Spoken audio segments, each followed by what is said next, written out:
نعمت زاده چقدر داره بهتون گفتم که مشق تو دفتر تو بنویسی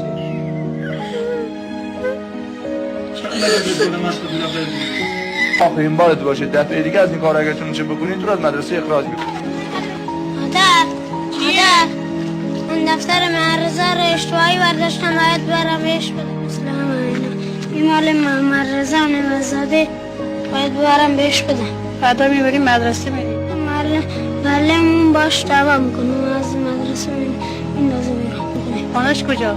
پشته این همراه پشته؟ میگه میشه رفت پشته این احمد ما نبود و چه کار؟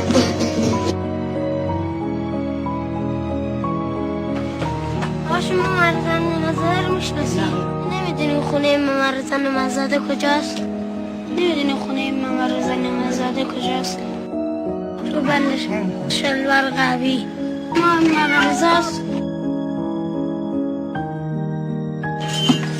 اکرم اینه نعمت‌زاده اینجاست پسر غذا تو بخور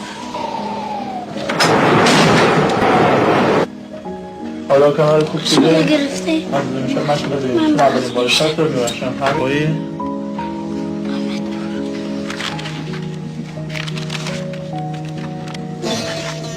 خوب آفر